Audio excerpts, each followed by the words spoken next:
ভাবো একটা এমন জায়গা যেখানে অস্ট্রেলিয়া 32 বছর ধরে একটাও ম্যাচ হারেনি, একটা এমন গ্রাউন্ড যেখানে ক্রিকেটে বড় বড় লিজেন্ডরা এসেও হেরে গিয়েছে, আর ওখানে এমন এক ইন্ডিয়ান ক্রিকেট টিম যেখানে অর্ধেক ইনজিওর আর অর্ধেক ইনএক্সপিরিয়েন্স ছিল, তারা এমন কিছু করে দেখালো যেটা কেউ স্বপ্নেও ভাবেনি। গাবা কা ঘমন্ড, হ্যাঁ সেই গাবা কা ঘমন্ড ওই হিস্টোরিক টেস্ট ম্যাচ মাটিতে মিশিয়ে দিয়েছিল। যখন সিরিজের প্রথম টেস্ট ম্যাচ শুরু হয় অ্যাডিলেডে, টিম ইন্ডিয়া মাত্র 36 রানে অল আউট হয়ে যায়, যার ফলে পুরো ক্রিকেট দুনিয়া কেঁপে উঠেছিল। এক্সপার্টদের ক্লিয়ার প্রেডিকশন ছিল 4-0 হোয়াইট ওয়াশ। একদিকে পুরো দুনিয়া মিমস বানাচ্ছিল আর অন্যদিকে নিউজ পেপার হেডলাইন করে টিম ইন্ডিয়ার মজা নিচ্ছিল। কিন্তু এরপর যা হলো সেটা থ্রিলার মুভির থেকে কম কিছু ছিল না। তো চলো আজ আমরা জানবো ভারতের সব থেকে বড় কামব্যাকের কাহিনী। First test match November 2020। COVID-19 প্যান্ডেমিকের মধ্যে ইন্ডিয়ান টিম অস্ট্রেলিয়া ট্যুর করছিল for the border Gavaskar trophy. প্রথম টেস্ট ম্যাচ 17 ডিসেম্বর অ্যাডিলেডে হওয়ার ছিল, যেখানে আগের ট্যুরে ইন্ডিয়া জয়ের উদযাপন করেছিল। কিন্তু এবার ব্যাপারটা একটু আলাদা ছিল, কারণ এবার পিঙ্ক বল ডে নাইট টেস্ট হতে চলেছিল। আর অস্ট্রেলিয়া নিজেদের মাটিতে কখনো পিঙ্ক বল টেস্ট হারেনি। ম্যাচ শুরু হয় আর ইন্ডিয়া টসে জিতে প্রথমে ব্যাটিং করার সিদ্ধান্ত নেয়, কিন্তু দ্বিতীয় বলেই পৃথ্বী শা আউট হয়ে যান। আর কিছুক্ষণের মধ্যেই ময়াঙ্ক আগরওয়াল মাত্র 17 রান করে প্যাভিলিয়নে ফিরে যান। তখন ভারতের 32 রানে 2টি উইকেট পড়ে গিয়েছে। এখন সব আশা চেতেশ্বর পূজারা আর স্কিপার বিরাট কোহলির উপর। পূজারা তার নিজের পেশেন্স আর টেকনিক দিয়ে খেলছিল, কিন্তু সবার চোখ ছিল স্কিপার বিরাট কোহলির দিকে, কারণ খবর ছিল প্রথম ম্যাচের পর তিনি প্যাটার্নিটি লিভ নিয়ে দেশে ফিরে যাবেন। এরপর কোহলি আর পূজারা মিলে ছোট্ট একটা পার্টনারশিপ বিল করলেন, কিন্তু নেথারল্যান্ডের ম্যাজিক্যাল বলে পূজারা আউট হয়ে গেলেন 43 রানে। এবার গ্রাউন্ডে বিরাটের সঙ্গ দিতে এলেন আজিঙ্কে রাহানে। একসময় মনে হচ্ছিল ভারত মোমেন্টাম ধরেছে, কিন্তু হঠাৎই ব্যাটিং কোলাপস শুরু হয়ে যায়। যেখানে স্কোর ছিল 188-তে 3টি উইকেট, সেখান থেকে অল আউট মাত্র 244 রানে। ম্যাচের মোমেন্টাম পুরোটাই অস্ট্রেলিয়ার দিকে চলে যায়, কিন্তু উমেশ যাদব, বুমরা আর অশ্বিনের ম্যাজিক্যাল স্পেল অস্ট্রেলিয়াকে মাত্র 191 রানেই অল আউট করে দেয়। এরপর ভারত দ্বিতীয় ইনিংস শুরু করে। দিনের শেষে ওভার কম বাকি ছিল, কিন্তু তবুও অস্ট্রেলিয়া অ্যাগ্রেসিভলি খেলছিল। পৃথ্বী শা আবারও জলদি আউট, যার ফলে ভারত পড়ে যায় চাপের মধ্যে। আর পিঙ্ক বল টেস্টে সন্ধ্যের আলো কম থাকায় খেলা খুবই কঠিন, তাই ওয়ান ডাউনে ব্যাট করতে আসেন Jasprit Bumrah as a night watchman. তৃতীয় দিনের শুরুতে অস্ট্রেলিয়ার বলাররা প্রথমে জসপ্রীত বুমরাকে আউট করে, এরপর পূজারা, রাহানে আর আশ্বিন তো ডাকে আউট হয়। এমনকি বিরাট কোহলি করেছিল মাত্র 4 রান, আর কোনো ব্যাটসম্যান ডবল ডিজিটও ছুঁতে পারেনি। টেস্ট ক্রিকেট ইতিহাসে প্রথমবার ভারত অল আউট ফর 36 রান। হ্যাজলউডের 5 উইকেট আর কামিংসের 4 উইকেটের ফলে তৈরি হলো এক আনএক্সপেক্টেড রেকর্ড, যার ফলে অস্ট্রেলিয়া পেল মাত্র 90 রানের টার্গেট, যা তারা সহজেই জিতে 1-0 লিডে এগিয়ে যান। আর এখান থেকে শুরু হয় টিম ইন্ডিয়ার কামব্যাকের কাহিনী।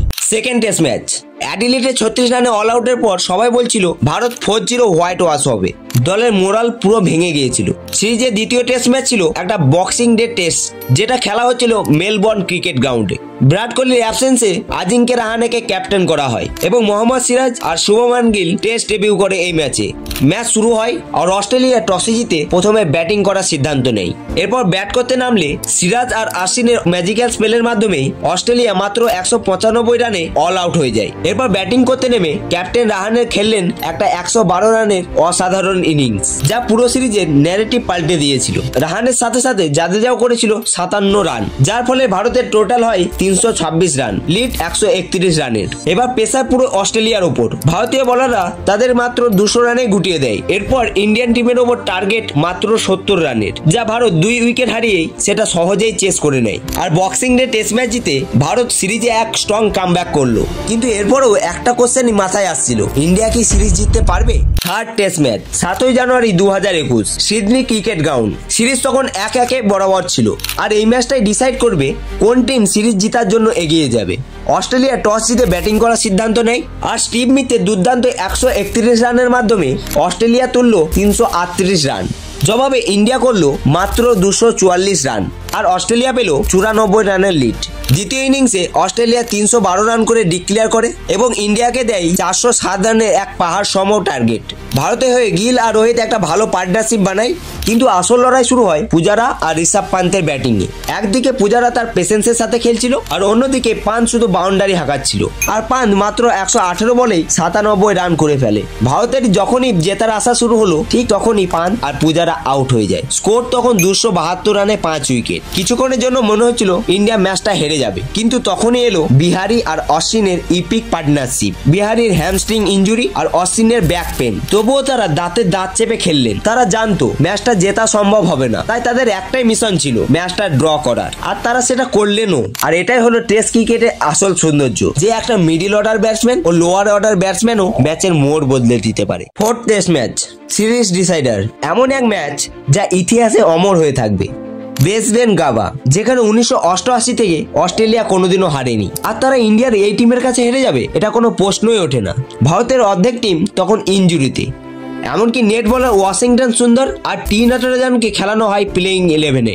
অস্ট্রেলিয়া টস জিতে প্রথমে ব্যাটিং করার সিদ্ধান্ত নেয়, কিন্তু শার্দুল ঠাকুর আর টি নটরাজন 3-3টে করে উইকেট নেয়, আর বাকি উইকেট সিরাজ আর ওয়াশিংটন সুন্দর নিয়ে অস্ট্রেলিয়াকে 369 রানে আটকে দেয়। এবার ভারত ব্যাট করতে নেমে 186 রানে 6 উইকেট হয়ে যায়। মনে হচ্ছিল টিম ইন্ডিয়া 200 রানের মধ্যেই অল আউট হয়ে যাবে।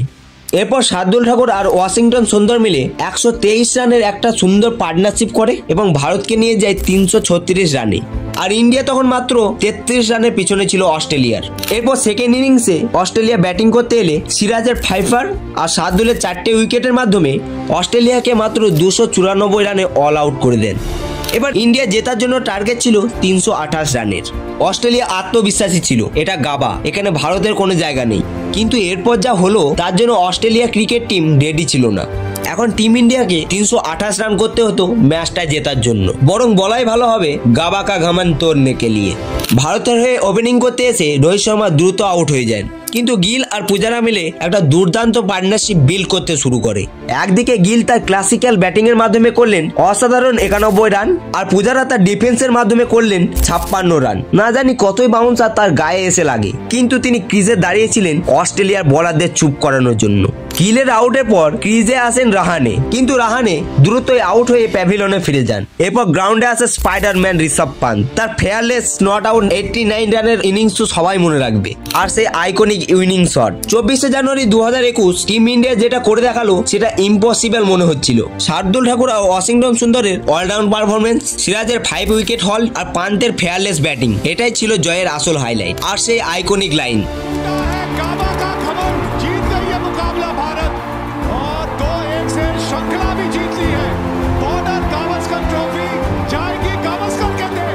চিরকালের জন্য স্মরণীয় হয়ে থাকবে।